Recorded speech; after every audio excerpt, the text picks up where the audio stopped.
mother's guilt, I just feel it is something that has, again, we have been conditioned to believe that because a mother is the giver and the mother is supposed to take care of the child, if she doesn't do that, she should feel guilty about it.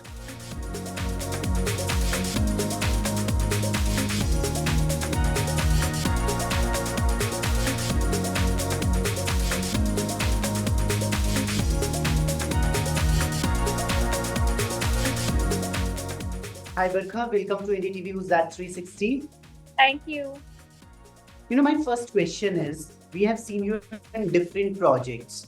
How this project, Chalti Rahe Zindagi, is different from your previous projects?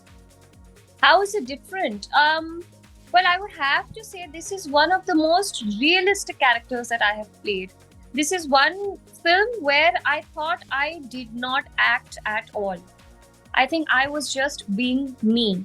And that is unique. I think I got to be, there's always a certain percentage of Barkha that will be there in every character. But I think this probably tops the charts. I have been the maximum Barkha in this character than I have ever been on screen. And I think that's why this is not only unique, but also very close to my heart. In every series or film, the character has a journey. एक growth होती है. What is the journey of your character you see in this film? So, very tragic journey of this character, I would say, because it is about, Aru, my character, and her beautiful family, which is her husband and her child. And how COVID is not to blame though, but how during COVID, when everything around anyways is like falling apart, her personal life also falls apart. So that whole journey, I think, is from somebody who's okay, I'm happily married and I have a child and I have a beautiful family, and COVID has struck, but we're going to fight this together. From that, it becomes to I need to fight this alone. So that journey, I think, of a woman who suddenly realizes that now she's all alone, and whatever life throws at her, she's got to face it alone. But also how she beautifully comes out of it and realizes that, chalti rehti hai zindagi. So yeah. The audience crave for relatability. हम हर film में या series में relatability ढूंढते हैं. What kind of relatability we are going to find in this film, which is releasing on ZEE5? So I think this is the one film that everyone is going to find relatable, because a lot of times we see something and we have personally not experienced that. So we connect with film sometimes and say that, oh my god, if this happened, how would I feel about it? But here is a film, our film, where you will see and say, I went through this and I know exactly how those characters are feeling because I went through this. So I think in terms of connectivity, this film is so relevant to each and every person today, because everyone has gone through this whole pandemic together. So it is not something that happened that a few people went through. It's like the whole world went through this together. So it's definitely going to connect to everybody, and all the different stories that we have, you'll connect to some story or the other. If not mine and Indranil's, and maybe Manjari and Seema Ji's, or Rohit and his sister, or maybe Krishna's story. Like, everybody's going to relate to it some way or the other. Barkha, what was that one thing that made you super excited about this project when you saw the script? Well, to be very honest, the first thing was that COVID here, we have not been working, and let's work, because we're so used to working, obviously. And as much as we enjoyed the time at home, I love working. I mean, we all love working. We all want to go out there and do something, right? So the moment this happened, I was like, okay, I'm going to be in front of the camera again after so long. Let's do this. But I think more than that, I think when Aarti narrated the story, Aarti, who's also my neighbor, actually, so the whole society that we have shown is actually our society, right? Okay. So when she narrated the story to me and Indranil, I think both of us unanimously felt that, okay, this is a brilliant story, And of course, at that point of time, it required me and Indranil and our daughter to shoot. So we thought this is perfect because it was a story of a husband, wife, and a child. So I think our family fit perfectly into her story, and then we were like, let's just do this. You have a busy schedule, always on sets. How do you prioritize self-care in between all these kiosks? Oh, I never have actually, but I think I have over the past couple of years, maybe over the past 2 years, I would say that realize that self care or self preservation is extremely, extremely important. And it's just not been a thing of priority for me ever, like ever. Uh, Mhm. Life has just gone on. But do you regret that, not prioritizing self-care? I absolutely regret that. And I think any woman who Mm. feels that she can just keep going and going and going is someday going to get that jhatka from life to say, okay, back down, you know, take a step back, breathe, look after yourself. Because I think we are so conditioned into believing that we're supposed to take care of everybody, that taking care of ourselves always comes last. And I think when we're younger, there's so much happening in our lives. Life is moving at such a fast pace that you never take a step to just, halt and say, okay, am I doing the right thing? You're just doing everything because everything is like, I'm doing this for my child, I'm doing this for my husband, I'm doing this for my family. I think everything just moves in sync till suddenly you realize, well, what have I done for myself? So, yes, of course, I regret it, but it's never too late. And I think at least for the past 2 years now, I have been prioritizing myself, which means if it means that I have to sometimes um, pay less attention to my daughter, it's okay. If I have to sometimes prioritize my needs over her, it is okay. It does not mean I don't love my child. Or if at some time I have to say no to certain work, it's okay. Does not mean I'm unprofessional. My next question is about that. You mentioned that sometimes you even have to say no to your child to prioritize self care. I have heard about a word, mother's guilt. Every mother will go through that. So, what's your take on that? Mother's care.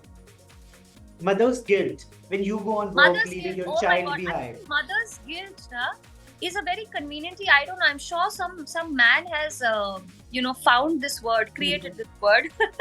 Definitely not a mother.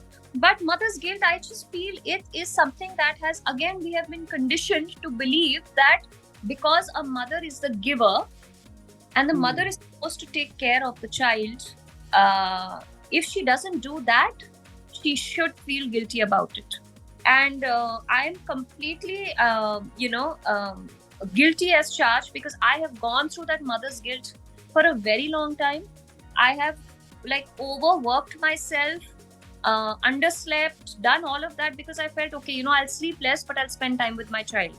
Or I'll do this and I'll spend time with my child. I don't believe there is anything known as mother's guilt, if you ask me. We are all doing the best that we can as parents, and I think it is the equal responsibility of the father, because it's not just my child. I think it is the equal responsibility of any father to share the upbringing of a child and to feel equally guilty, if at all, and not just to feel the guilt. I mean, even if you are not there, the excuse cannot be that I'm the bread earner of the house. That cannot be an excuse, and it's not an excuse for a lot of households because women are also working and earning. So Yeah, you just gave me the headline of this interview. The precious word you said, na man, some man has created this word. I'm telling you, it You know, has to be my- the man who created this. My next question is, when we talk about emergence of OTT, like your film is going to release at Z5. Do you Right. feel with the emergence of OTT now, the actors have more opportunity to explore? It's not just TV Absolutely. or big screen. Yeah, because I think the web has opened up a completely new world of content.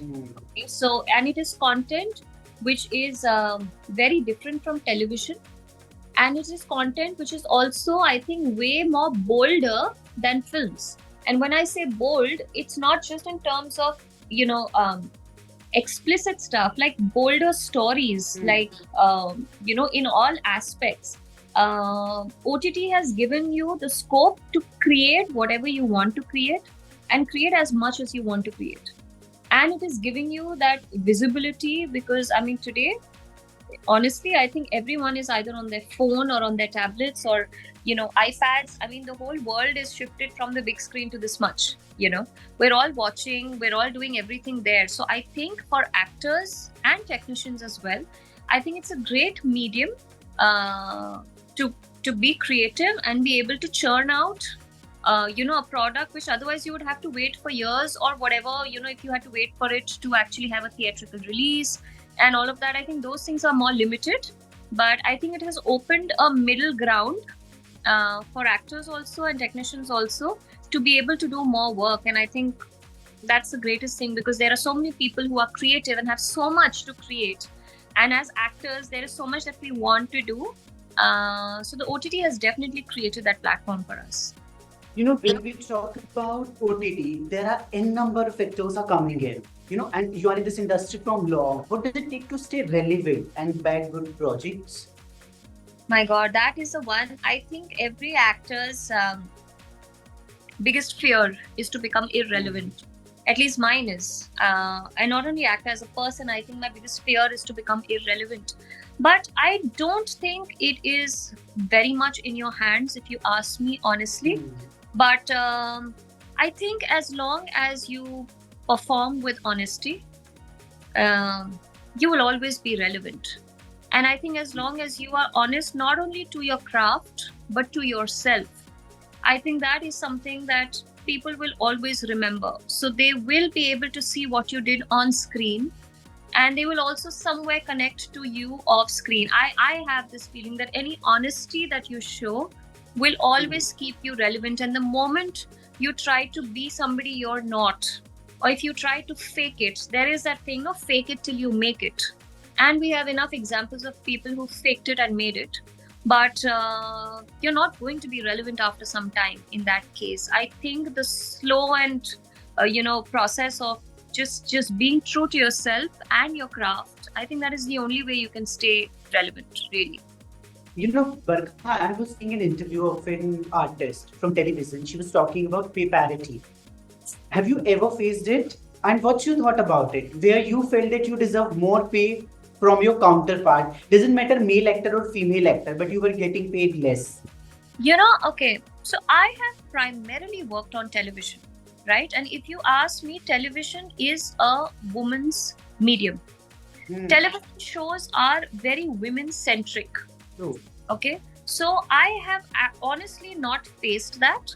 And to be very, very honest with you, I don't think I have really even tried to find out how much my co-star has got paid. It's very rarely that if in conversation it has happened, it's happened. What I have always believed is that, I sign a project, I strike a deal, okay? I agree on a certain amount of money or remuneration. Now, if somebody else manages to strike a better deal than me, good for that person. It's not his fault or her fault. It could be a female co-star also. But like you're talking about the men, it's not his fault that he could strike a better deal. But like I said, I'm a little clueless about this. I've heard a lot of this happen in films. But I per se haven't faced it, because women rule on television. We're the queens of television. There is no show that will work entirely on a man like films do. If you make a show entirely on a man, it will not work. And not to put down men, but because our audiences are very different, right? So we need to see women on television. So we're ruling television. So I don't think we really face that disparity of, men. I think men must be feeling like that, because I know a lot of times I've got paid than my male co-star. So yeah, I think the men need to be questioned about this on television at least. But on a general term, what do I feel about it? I think it is very unfair. It happens in a lot of mediums. It is extremely unfair when two actors are putting in equal effort, time, passion into a project. I think it is extremely unfair that you are paying one gender more than the other. So, of course, it is unfair. And you might say that, oh, the film runs on a hero's shoulders. It doesn't. What would he do without the heroine? So yeah, exactly. Barkha, so we have to edit in 5 minutes, as your team mentioned. I'll just take up two easy questions. One thing, social media is at its peak this time Right. nowadays, but it comes with its pros and cons. Online scrutiny is very common these days. What do you have to say about that? Social media is a circus, if you ask me. As long as you can just use it for entertainment, great. But when that entertainment, I think, starts becoming personal, I think that's when we need to do a check. It's like a self check. Today, it has really become a circus. I think anyone and everyone can come on it and say anything and do anything. I just think that it started off as a way of connecting people. It started off as a way of just basic entertainment for people. But like all technology, it has gone completely out of hand, and I'm not very gung ho about social media. Like if my profession was not such that I could stay away from it, I would have stayed away from it. So yeah. One last thing, I want you to give a message to the audience so that they won't miss your upcoming film, Chalti Rahe Zindagi. What is the one thing they should go and they will find it out in the film? They must watch it. आप सबने कभी ना कभी life में ऐसा कुछ face किया होगा जब आपको लगा हो कि आपकी जिंदगी रुक सी गई है, पर प्लीज हमारी फिल्म देखिए चलती रहे जिंदगी, क्योंकि ये एक फिल्म है जो आपको बताएगी कि चाहे लाइफ में जो भी हो जाए, जिंदगी कभी रुकती नहीं, ना किसी के लिए ना किसी चीज के लिए. So please go and watch चलती रहे जिंदगी ऑन ZEE5.